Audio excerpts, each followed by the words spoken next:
도시를 변화시키는 복음이라는 제목으로 말씀을 증거하도록 하겠습니다.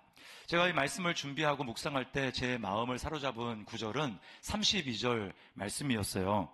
23절 말씀이었습니다. 이렇게 되어 있습니다. 그때쯤 되어 이 도로 말미암아 적지 않은 소동이 있었으니, 여기 이 도라고 하는 것을 이제 원문 그대로 직역하면 그 길이라고 하는 것입니다. 이 그 길이라고 하는 것은 복음을 얘기를 하고, 더 쉽게는 예수 그리스도를 말하는 것입니다. 그러니까 복음 때문에, 예수 그리스도 때문에 그 엄청나게 큰 시인 에베소시가 소동했다라는 거예요. 여기 소동이라고 하는 말은 뒤흔들다라고 하는 것입니다. 도시 전체가 완전히 흔들흔들 할 정도로 엄청난 영향을 끼치게 되었다라는 거예요. 사람 개인 한 사람이 변화되었을 뿐만 아니라 도시의 공기가 달라지고 도시의 문화가 이 복음 때문에 달라지게 되었습니다. 우리가 바로 앞에 있는 그 본문을 살펴봤지만 어떤 일이 있었습니까? 복음을 전함으로 이 마술사들의 이제 그 책들을 다 불사르는 일이 있지 않았습니까? 수억 원이나 되는 그 책들을 다 모아가지고 불살랐어요. 이건 한마디로 뭘 얘기하냐면 마술 업계가 다 죽었다라는 뜻입니다. 완전 엄청난 변화죠.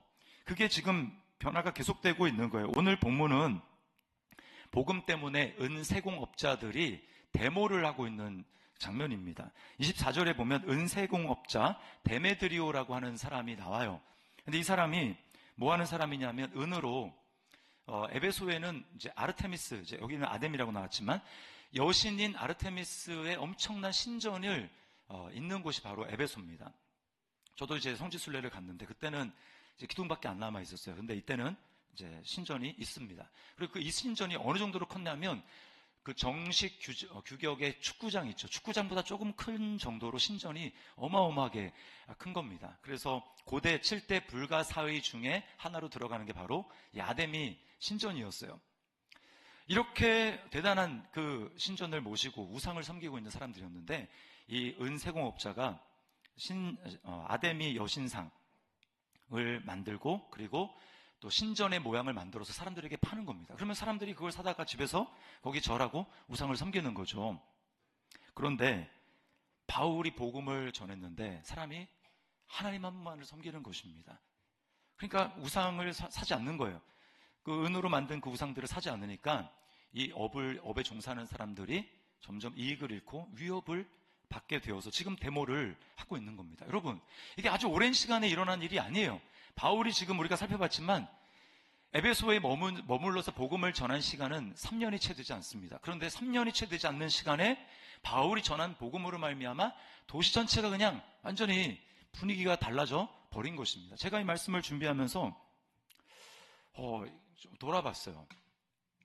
우리 교회가 이 동탄에 세워진 지가 이제 8년이 되어 가는데 더시티 사랑의 교회, 동탄에 뭐 더시티 사랑의 교회만 있는 거 아니잖아요.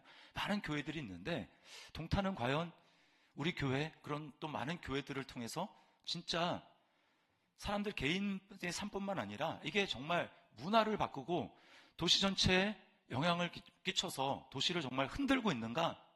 라고 하는 거 봤을 때 너무나 부족하다라는 생각이 들었습니다. 여러분 개인 한번 돌이켜 보세요. 여러분 개인도 예수님을 믿은 지 이 안에는 뭐 몇 년 되신 분도 있고 또 어떤 분은 뭐 수십 년 이렇게 예수님을 믿은 분도 있을 것입니다. 여러분 어떻습니까? 여러분 삶에 예수가 들어왔어요. 그 길이 들어왔습니다. 다른 길이 들어온 거죠. 그 길이 들어왔는데 그래서 내가 예수 그리스도의 그 복음 때문에 내 삶은 변화가 됐는가? 그리고 그 변화는 지금도 계속되고 있는가? 예수님을 믿었기 때문에 우리 가정에 뭐가 변화됐고 가정이 변화되고 있는가? 그리고 예수님을 믿었기 때문에 내 직장 생활은 어떻게 변화가 됐는가? 우리가 물어야 됩니다. 이거 그냥 그 성경책에 있으니까 이때는 참 사람들이 순수했는지 많이 변화됐네 라고 끝나면 안 되고 우리는 이 말씀을 읽으면서 이들에게는 이렇게 복음이 도시 전체를 바꿀 정도로 능력이 있었는데 왜 이런 일이 우리에게는 일어나지 않는 것이지? 라고 우리가 도전을 받고 질문을 던져보아야 하는 것입니다. 여러분, 똑같은 복음이고 복음이 변할 리는 없지 않습니까? 똑같은 복음이고 똑같은 예수 그리스도인데 그들에게는 그렇게 강력하게 영향을 미쳤던 복음이 오늘날 그 힘이 연약해졌다면 그것은 복음이나 예수님에게 문제가 있는 것이 아니라 복음에 대한 우리에게 문제가 있다라는 것입니다.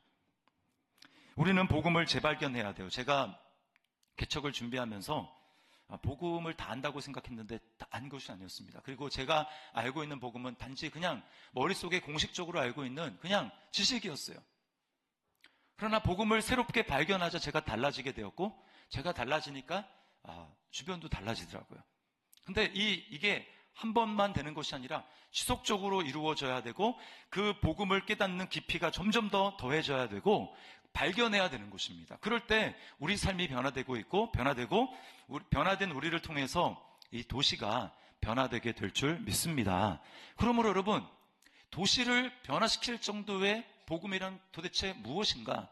우리가 복음을 좀 재발견해야 되겠어요. 자, 첫 번째 복음은 우리가 걸어가야 할 길이라는 것입니다. 오늘 본문은 아까 말씀을 드렸지만 그 길이라고 길로 표현하고 있어요. 기차를 한번 생각을 해보십시오. 기차는 항상 레일 위를 달립니다. 레일 위를 달리지 않는 기차는 상상할 수가 없어요. 그거는 대참사로 이어지기 때문입니다. 그러니까 기차는 항상 일정한 그 길로만 다니는 거예요. 그럴 때에 안전하게 달릴 수 있는 것이죠. 성도도 똑같습니다. 우리는 항상 복음의 길 위를 달려가야 하는 거예요. 잠언 14장 12절에는 이렇게 말씀합니다. 같이 읽습니다. 어떤 길은 사람이 보기에 바르나 필경은 사망의 길이니라. 예수님도 이렇게 말씀하셨어요. 요한복음 14장 6절입니다. 같이 읽습니다. 예수께서 이르시되 내가 곧 길이요 진리요 생명이니 나로 말미암지 않고는 아버지께로 올 자가 없느니라. 여기 복음이 길이라고 할 때는 그건 단지 머리로 아는 지식이 아니라는 겁니다. 실제 삶인 거예요. 내가 걸어가는 삶. 믿음은 지식이 아니라 삶입니다. 따라서 복음이 또 예수님이 길이라는 것은 예수님 위에서 내가 생각해야 된다는 거고요. 복음 위에서 내가 말을 해야 된다는 거고요. 그 위에 서서 내가 행동해야 되는 것을 말하는 것입니다. 근데 우리 삶을 보면 그렇지 않을 때가 많이 있는 것 같아요. 복음을 따라 생각하고 말하지 않는 것이죠. 그러려면 복음이 우리 안에 머물러 있어야 됩니다. 그렇지 않습니까? 우리가 방금 전에도 지난주 말씀 암송했지만 뭐라는 거예요? 내가 범죄하지 아니하려 주의 말씀을 내 마음에 두었나이다. 내 마음에 두었나이다. 마음속에 말씀이 있어야죠. 근데 대부분의 경우에 그렇지 않은 경우가 많습니다. 오늘 예배를 드리고 이제 예배당 문을 딱 나가는 순간 오늘 들었던 말씀이 그냥 머릿속에서 싹 잊어져요. 그것을 생각하지 않습니다. 그것을 묵상하지 않습니다. 그러니까 그건 도대체 어떤 얘기냐면 우리는 항상 진공 상태가 있는 게 아니에요. 우리는 항상 어떤 길이든 따르게 되어 있습니다. 근데 그게 복음의 길, 말씀의 길, 예수 그리스도가 아니라면 우리는 다른 걸 따르고 있는 어떤 길일까요? 예습관의 길입니다. 예습관의 길. 예습관대로 내가 생각하고 있고 내가 말하고 있고 내가 행동하고 있는 거예요. 뭘 얘기를 합니까? 그 길에서 우리를 살리는 진짜 생명의 길에서부터 벗어나고 있는 거죠. 벌써 벗어나고 있는 거예요. 탈선하는 것입니다. 그러니까 변화가 없는 거예요. 여러분, 이거는요 그냥 거저되는 게 아닙니다. 예수 믿었으니까 어떻게 되겠지. 거저되는 게 아니에요. 이건 내 의지를 들여서 싸워야 될 문제입니다. 그래서 바울 사도는 믿음을 가지고 뭐라고 했냐면 믿음의 선한 싸움이라고 했어요. 믿음의 선한 싸움을 살리고 내가 달려갈 길을 마쳤으니 싸워야 되는 것입니다. 싸워서 쟁취해야 되는 거예요. 다니엘 기도회가 끝났지만 거기 나온 간증자들을 보십시오. 하나같이 공통점이 뭐냐면 다 이런 그 길 위에서 걸으려고 무던히도 애쓰고 싸우는 사람들이라는 겁니다. 이요셉 작가 같은 경우에는 뭐예요? 일상을 말씀 위에 올려놓는다고 그렇게 노력하고 있지 않습니까? 내 일상을 말씀 위에 올려놓습니다. 권호중 씨도 마찬가지죠. 저는 뭐 그 아들이 아파서 그냥 뭐 그런가 보다 했는데 이번에 제대로 간증을 깊이 들었는데 굉장한 도전을 받았어요. 이분이 이제 변화되면서 예수님과 동행하는 게 중요하구나 라고 하는 것을 깨닫고 이제 깨어있는 시간 동안은 항상 예수님을 좀 의식하고 살아가기 위해서 노력을 하는데 그래서 아침에 눈을 뜨면 예수님 하루 날이 밝았네요. 저와 함께 오늘 살아가시죠? 라고 예수님께 대화를 합니다. 그리고 이제 아침을 먹으려고 딱 하면 이제 예수님 식사를 저와 함께 하시죠? 라고 이제 계속 예수님을 의식하면서 대화를 하는 거예요. 근데 이분이 막 그렇게 애를 쓰는데 자기가 애를 써도 최고 하루를 돌아보면 30% 정말 많이 예수님을 의식했을 때가 30% 되는 그것도 상당한 시간이죠. 30%. 근데 그 이상 넘어가기가 쉽지 않다는 거예요. 여러분, 아무리 노력해도 30%를 넘지 못하는데 그게 무슨 의미가 있어? 그런 것일까요? 그렇지가 않습니다. 여러분, 이렇게 우리가 애를 쓰고 싸우게 될 때 점점 하나님을 의식하고 주님과 동행하는 이 일이 내게 자연스럽게 습관으로 자리 잡게 되는 거예요. 믿음 생활은 지식이 아니라 주님과의 친밀한 관계이기 때문에 그렇습니다. 이게 바로 영생을 누리는 삶이에요. 여러분, 영생은 죽어서 영원히 죽지 않는 천국, 죽어서 가는 그 천국이 영생이 아니라 요한복음 17장에 보면 예수님은 영생을 관계라고 얘기했습니다. 영생은 유일하신 하나님과 그가 보내신 예수 그리스도를 아는 것입니다. 이렇게 이야기를 안다고 할 때 거기서 이 지식이 알을 얘기하는 게 아닙니다. 주님과 사귀며 그렇게 해서 알아가는 경험적인 알을 이야기를 하는 거예요. 여러분, 주님이 우리에게 원하시는 삶은요, 이렇게 주님과 친밀한 관계가 점점 깊어지는 삶입니다. 우리에게 뭐 대단한 것을 요구하시는 게 아니에요. 무슨 대단한 일과 봉사를 요구하고 섬김을 요구하는 게 아닙니다. 이 말은 봉사와 섬김이 필요 없다는 얘기가 아니에요. 어떤 봉사든 어떤 섬김이든 주님과의 친밀한 관계에서 나와야 된다라고 하는 것입니다. 히브리서 4장 16절 말씀을 우리 같이 한번 읽어보겠습니다. 시작.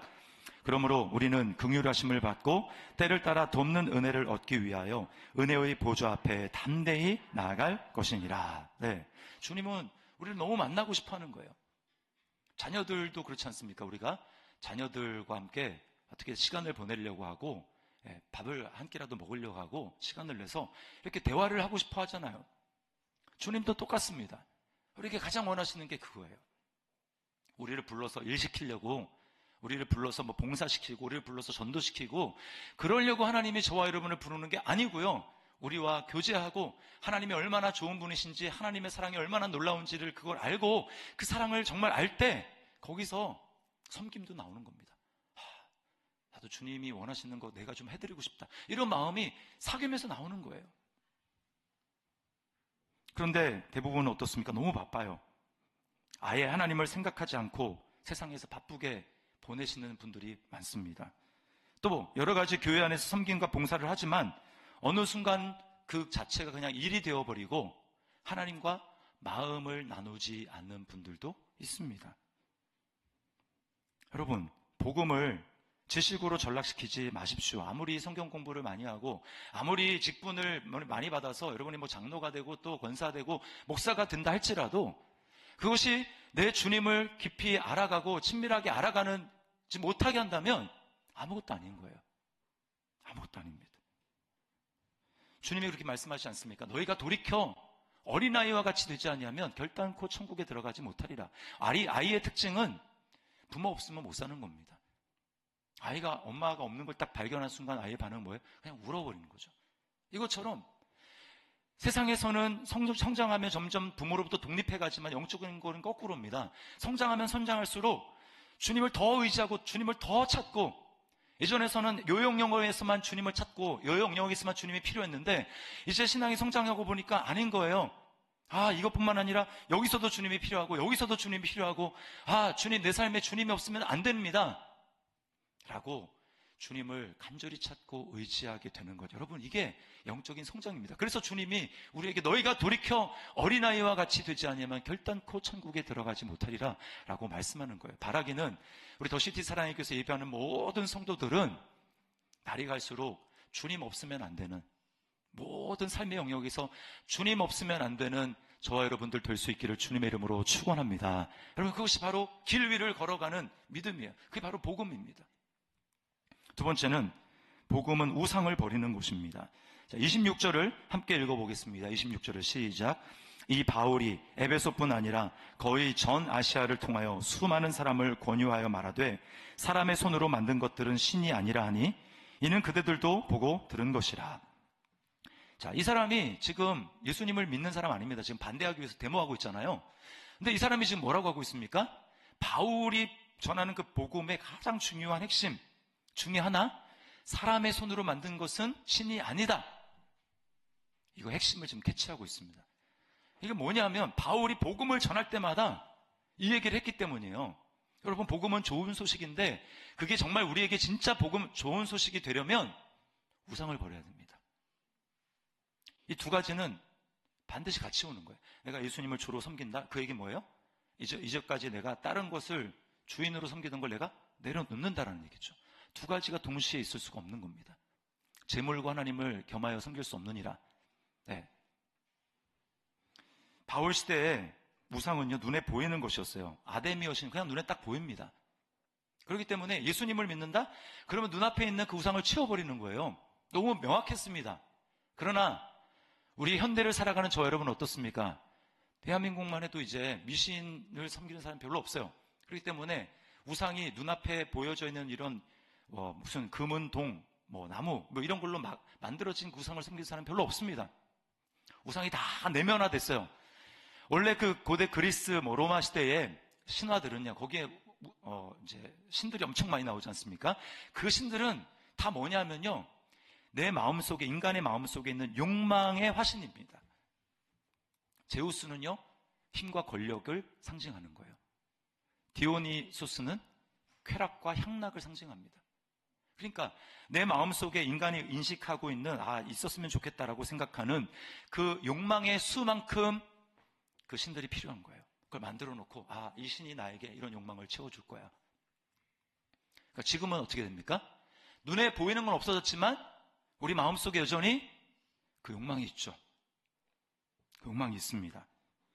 그래서 그게 어떻게 우상이 되냐면 그 욕망을 하나님 차원으로 내가 높여버리면 그 욕망이 우상이 됩니다. 하나님 차원으로. 하나님 차원으로 높인다는 얘기는요, 그 우상이 나에게 행복을 준다고 생각하고 그 우상을 추구하는 겁니다.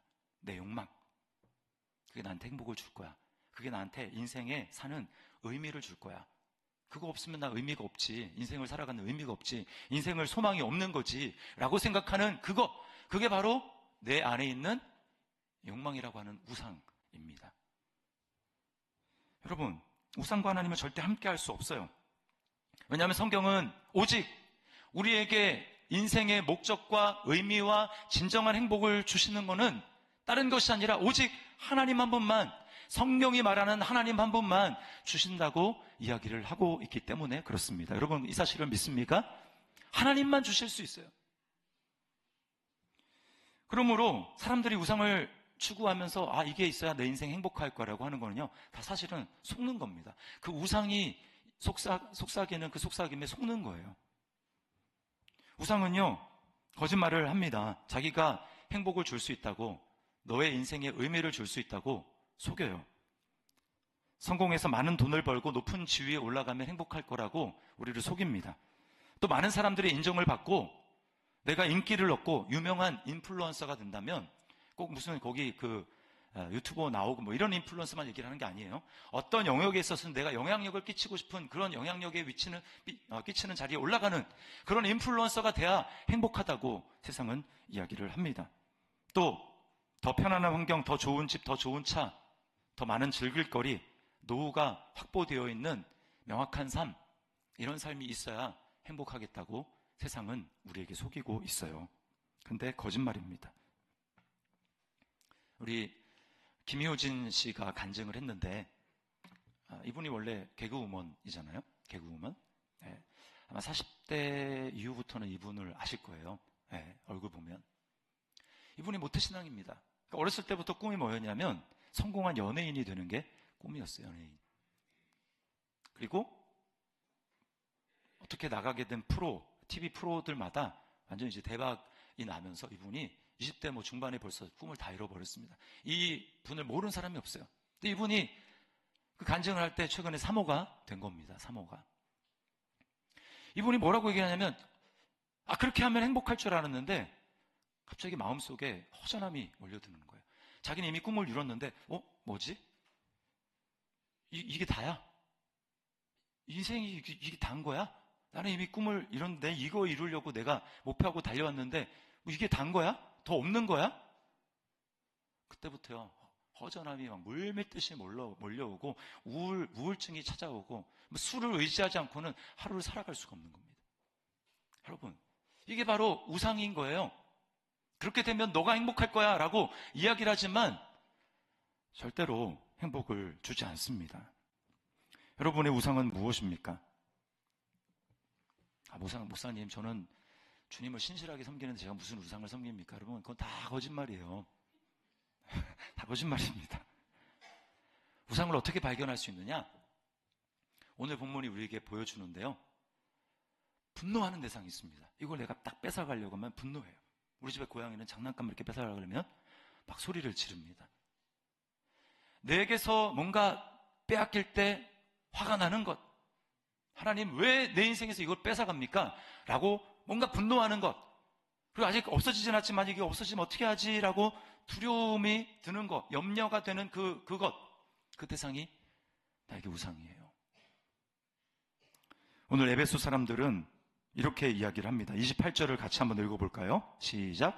그들이 이 말을 듣고 분노가 가득하여 외쳐 이르되 크다 에베소 사람의 아데미여 하니, 여러분, 이들이 되게 아데미 그 여신을 숭배하고 막 되게 사랑하는 것 같지만 이들의 진짜 사랑은 뭐냐면 돈벌이였습니다.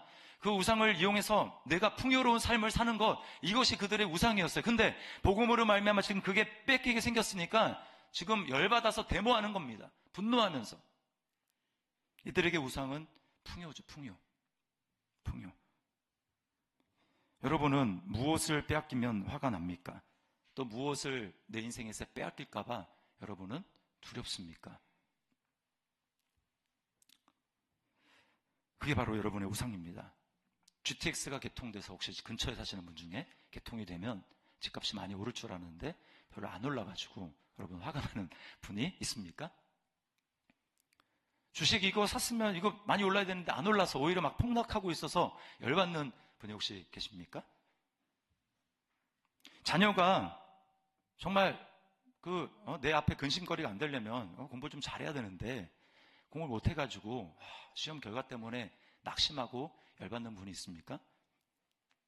제가 지지난주에 좀 그러려고 하다가 하나님이 이제 은혜를 주셨어요. 무슨 뜻인지 아시겠죠? 여러분, 특별히 우리가 어떤 사람에게서, 그것이 어떤 그 사람이 아닌 다른 대상 말고 사람에게서 그 행복과 인생의 의미를 찾으려고 할 때 이제 우상으로 격상되는 대상이 있지 않습니까? 사람? 그게 배우자가 될 수도 있고요. 또 연인, 자녀 될 수 있습니다. 근데 그 우상으로 격상되는 사람이나 우상으로 격상시키는 사람이나 똑같이 피폐해지고 결국은 망합니다. 이게 우상의 특징이에요. 사람일 경우에 그렇습니다. 왜 그러냐면 우리가 이 사람을 우상으로 딱 격상시키는 순간 그 사람에게 뭘 요구하냐면 나를 구원하기를 요구하는 겁니다. 나에게 기쁨을 줘야 돼. 당신은 나에게 어떤 순간에도 기쁨을 줘야 돼. 만족을 줘야 돼. 행복을 줘야 돼. 나는 당신에게서 행복을 구하고 있어. 근데 딱 그렇게 우상으로 섬기는 순간 우상으로 높여진 사람은 그걸 알아채요. 그래서 엄청난 부담을 느낍니다. 자기는 완벽한 존재가 아닌데 지금 저거 상대방이 나를 지금 의지하고 나에게서 행복을 찾으려고 하니까 스트레스 받고요. 너무 부담스러운 겁니다. 그러면 이제 둘 중에 하나가 되는 거예요. 나중에는 그 관계를 끊어버리거나 아니면 도망가거나 아니면 심한 경우에 자살을 합니다. 결국은 다 망가지는 거예요. 다 망가져. 이거를 가장 잘 보여주는 게 제가 옛날 드라마밖에 지금 생각이 안 나는데 스카이캐슬 보면은 자녀가 우상입니다. 한국 교회뿐만 아니라 한국 사회 대부분 자녀들이 우상인 경우가 많아요. 특별히 어머니, 여자분들. 자녀가 나에게 행복을 줘야 됩니다. 그래서 자녀 성공이 중요한 거예요. 그래서 자녀에게 몰빵을 합니다. 교육에 투자를 합니다. 서울대 의대 들어갔어요. 거기 나오는, 드라마에 나오는 그 이제 아들이. 근데 공부하는 내내 지옥이었습니다. 왜냐하면 부모의 기대, 그리고 부모가 자기에게 얼만큼 투자를 하는지 알기 때문에. 너무 부담스럽습니다. 만약에 내가 이 기대를 충족시키지 못하면 어떻게 하나. 너무 두렵고 너무 부담스럽고 너무 스트레스 받는 거예요. 그래서 그 공부를 자기의 꿈을 이루기 위해서 행복하고 즐겁게 하는 게 아니라 정말 죽지 못해서 공부를 하고 결국은 서울대 의대에 갔어요. 그러나 여러분, 그 지옥 같은 걸 다시 하고 싶겠습니까? 그러니까 그 입학 증서 딱 주고 부모한테, 그리고는 자기 길 가는 겁니다. 부모가 일기장을 보게 됐어요. 정말 죽여버리고 싶다. 지옥과 같다. 그걸 아는 수랑 이게 현타가 온 거죠. 자기가 원하는 대로 자녀가 그 길을 안 가는 거예요.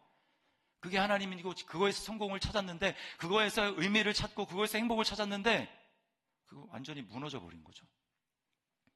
그러니까 결국은 자살하는 겁니다. 여러분, 이게 우상이에요. 약속한 행복을 주지 않습니다. 따라서 우리가 하나님이 주시는 진짜 복을, 진짜 행복을, 복음이 약속하는 진짜 기쁨을 누리기 위해서는 우상을 버려야 되는 거예요. 그래야 진정한 삶의 변화가 일어납니다. 그런데 문제는 뭐냐면, 아는데 우리에게 힘이 없다라는 거예요. 이거 버려야 되는데, 이거 버려야 되는데 힘이 없어요. 우리로 하여금 우상을 버릴 수 있는 힘을 주는 게 뭘까요? 어디서 그 힘이 올까요? 그것은 바로 나를 최고의 가치로 여기신 하나님의 사랑입니다. 나를 최고의 가치로 여기신 하나님의 사랑, 이게 바로 복음이에요. 그것이 우상을 버릴 수 있게 하는 것입니다. 여러분, 우리는 하나님이 진짜 보물인 거를 알고 하나님이 진짜 하나님인 걸 알면서도 때때로 예수님을 믿지만 다른 것을 보물로 여기고 그것을 추구할 때가 많이 있어요. 그러나 우리 하나님은 다르십니다. 하나님은 저를, 여러분 한 사람 한 사람을 천하보다 귀하게 여기십니다. 아멘? 네. 제가 예전에 공간복음서에 나타난 예수님의 비유 중에 그 진주장사 비유를 읽으면서 눈물을 흘렸던 적이 있어요. 그 진주장사가 값진 진주를 막 찾으려고 막 돌아다니다가 드디어 발견을 합니다. 그 발견을 하고는 자기 가지고 있는 소유를 전부 다 팔아가지고 그 진주 하나를 샀어요. 그러고는 기뻐하는 장면입니다. 저는 이제 예전에는 계속 어떻게만 해석했냐면은 진주장사가 전 거예요. 그리고 그 진주는 하나님 나라 천국입니다. 그러니까 내가 천국에 들어가려면 당연히 내가 가진 것들을 다 이제 투자해가지고 천국을 얻어야지. 그렇지. 천국은 그런 값어치가 있지. 라고 생각을 했어요. 여러분, 그 해석이 틀렸다라는 게 아닙니다. 그 맞는 해석이에요. 그런데 그날은 그 성경 말씀을 보는데 다르게 보이는, 거꾸로 보이는 겁니다.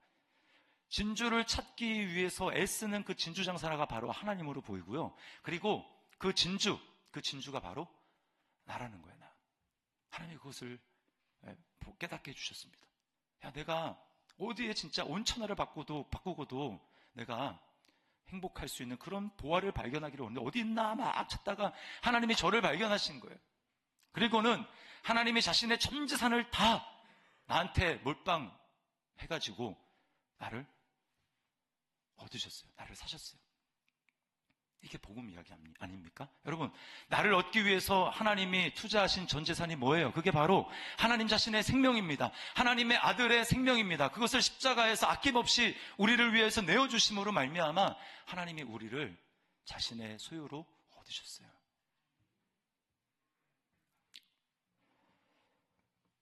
여러분, 이게 복음 머리로 하는 게 아니라 이게 진짜 가슴으로 내게 다가오게 될 때 우리는 이전과 달라진 삶을 살아가게 됩니다.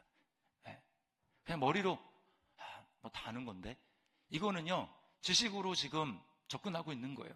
그게 아니라 하나님이 나를 위해서 자신의 전체를 다 투자해서 나 하나를 얻으려고 샀다고. 오늘 본문에서 바울이 야외 극장으로 이제 들어가려고 하는데 고위 관료 친구들이 말립니다. 왜냐하면 무슨 일이 벌어질지 몰라요. 거기 들어가면 죽을지도 모릅니다. 그러니까 말리는데, 그래서 바울이 이제 그 제지를 받고 이제 안 들어갑니다. 제가 이 장면에 이제 예수님이 빌라도에게 재판받는 그 장면이 이렇게 오버랩이 됐어요. 그때 똑같이 사람들은 폭도처럼 변해가지고 십자가에 못 박으라고 막 죽이라고 이렇게 사람들이 소리를 칩니다. 그리고 결국 예수님이 십자가에 못 박혀 죽으시지 않습니까? 이 일을 일어날 줄 예수님이 예언을 했고 그걸 알았기 때문에 베드로가 말렸어요. 바울을 말린 그 동료들처럼 베드로가 예수님을 말렸습니다. 주님, 그리하지 마십시오. 이 일이 당신에게 미치지 않을 것입니다. 미치지 않아야 됩니다. 라고 말렸습니다. 그런데 예수님은 그 만류를 뿌리치고 결국은 십자가를 향해서 가셨고 십자가에 자기 생명을 내어주셨어요. 왜요? 우리를 살리기 위해서 그런 것입니다. 우리를 사랑하시니까.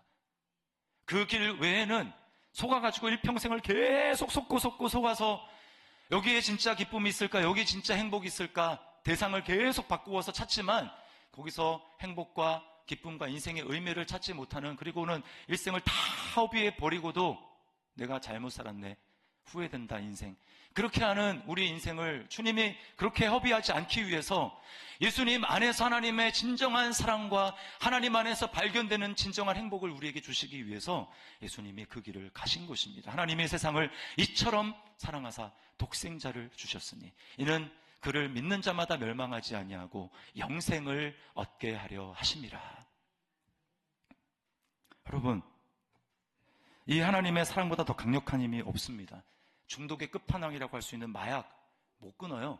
그런데 이 마약도요, 하나님의 사랑을 머리가 아닌 가슴으로 만나게 되고 깨닫게 되면 마약도 끊어집니다. 어떠한 중독에서도 끊을 수 있어요. 어떠한 우상, 나를 얽어매고 있는 그것에서부터 우리를 끊게 만드는 힘, 이것은 바로 복음이 주는 하나님의 사랑인 줄 믿습니다. 그걸 알 때 우리 삶이 변화되는 거예요. 그걸 알 때 우리의 개인의 내 삶이 변화되고 그런 사람들이 모여서 이루어지는 그 공동체를 통해서 도시는 변화되게 되는 것입니다. 여러분, 믿음으로 살아간다는 말은 종교 생활이 아닙니다. 그냥 일주일에 한 번, 두 번, 몇 번 교회 나오고 그날 나머지는 하나님에 대해서 그냥 까맣게 잊어버리고 의식하지 않고 그냥 내 생각대로 일습관대로 살아가는 거, 그건 복음이 아닙니다. 근데 시간이 허락하는 대로 교회에서 봉사 한두 개 하는 거 귀한 일인데 여러분, 그게 복음이 아닙니다.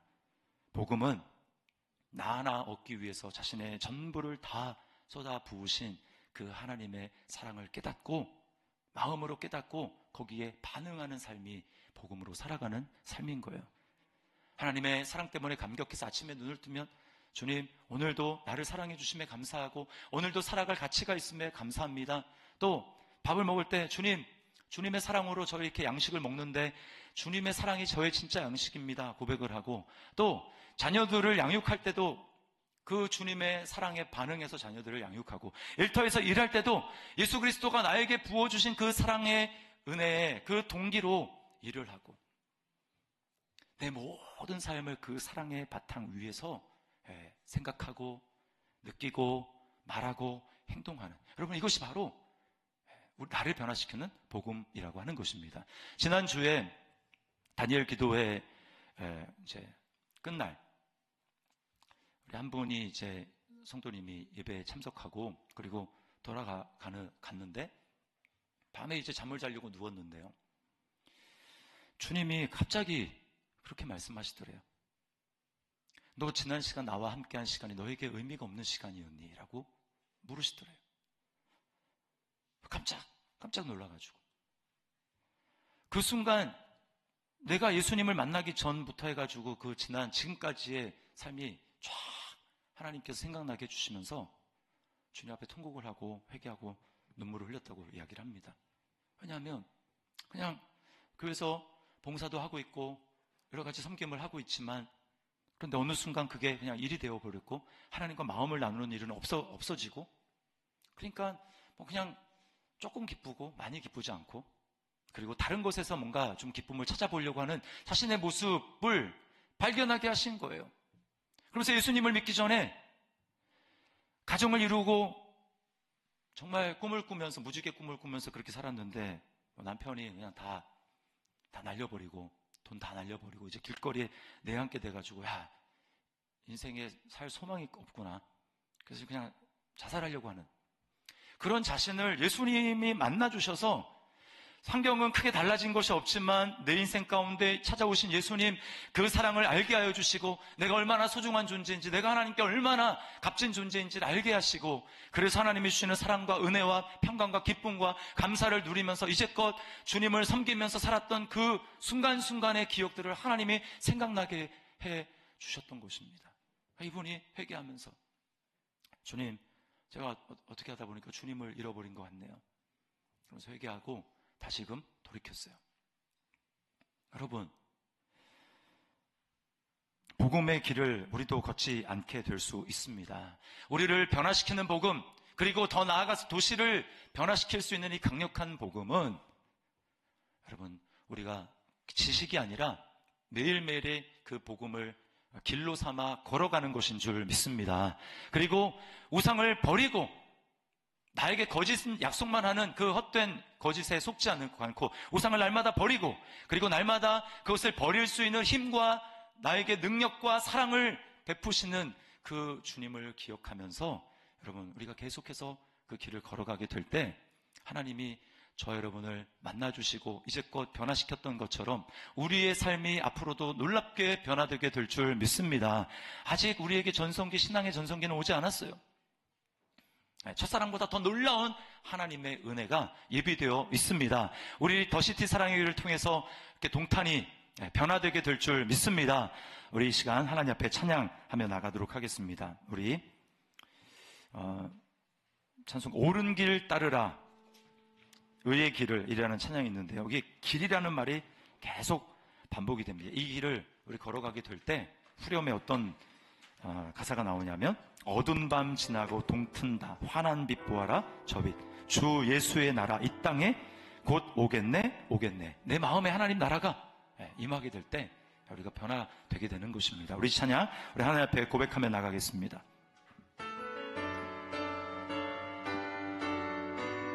우리 박수치며 찬양할까요?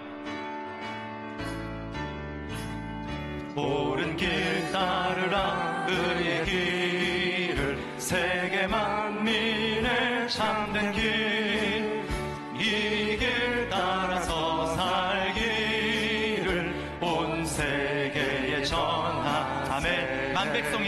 만 백성이 나갈 길, 어두운 밤 지나고 동튼다 환한 빛 보아라 저 빛, 주 예수의 나라 이 땅에 곧 오겠네요. 주 예수 따르라 주 예수 따르라 승리의 주, 세계 만민이 나갈 길과 진리요 참 생명, 내 창검을 부수고 아멘 다 따르라 화평왕, 어두운 밤 지나고 동튼다 환한 빛 보아라 저 빛, 주 예수의 나라 이 땅에 곧 오겠네.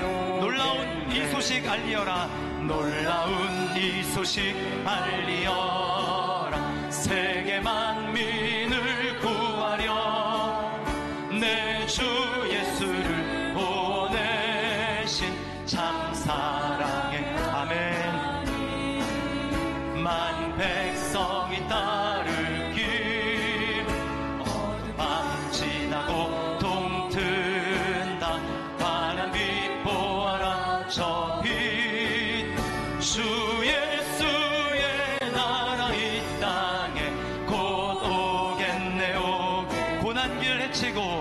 고난길 헤치고 찾아온 길, 많은 백성을 그 길이 바로 예수님이십니다. 모두 나와서 믿으면 온 세상이 마침내 이 진리에 살겠네.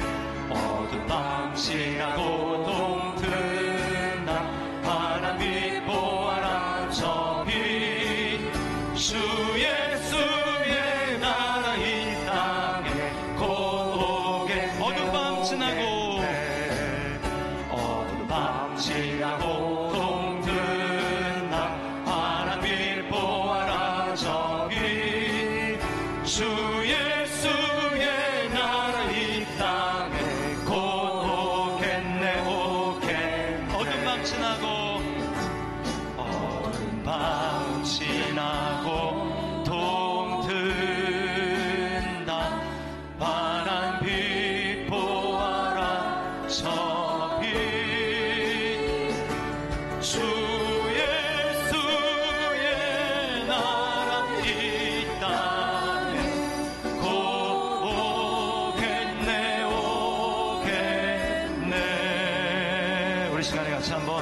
말씀을 기억하면서 기도하겠습니다. 여러분, 그냥 아는 것으로 복음을 생각하고, 나 다 알아. 너무 뻔한 거 아니야? 그렇게 하고 있지 않습니까? 여러분, 그 아는 지식으로는 내 삶이 변화되지 않습니다. 아무도 변화시킬 수도 없습니다. 복음을 날마다 길로 삼고, 예수님을 날마다 길로 삼고 그 위를 걸어가야 합니다. 그게 신앙생활입니다. 그리고 우상을 버려야 합니다. 우리는 자주자주 탈선합니다. 그 길을 벗어납니다. 다른 길을 추구합니다. 그렇지만 다시 돌이켜서 그 우상을 버려야 됩니다. 그게 회개죠. 여러분을 지금 마음을 사로잡고 있는 우상은 무엇입니까? 그게 있어야 내 인생에 의미가 있고, 그거 없으면 내 인생은 기쁨도 없고 행복도 없다라고 여러분 두렵게 만드는 그 우상이 무엇입니까? 이 시간 그것을 내려놓으십시오. 여러분을 무엇보다도 사랑해서 여러분에게 나를 위해서 전부를 내어주신 그 주님의 십자가를 생각하십시오. 그리고 그렇게 나아가게 될 때 여러분, 우리 삶이 변화가 될 것입니다. 우리 시간에 말씀을 들으면서 성령님이 여러분 각자에게 말씀하시고 도전하신 내용들을 붙들고 고백하며 또 회개할 것 회개하고 우리 기도하며 나가도록 하겠습니다. 기도하시겠습니다.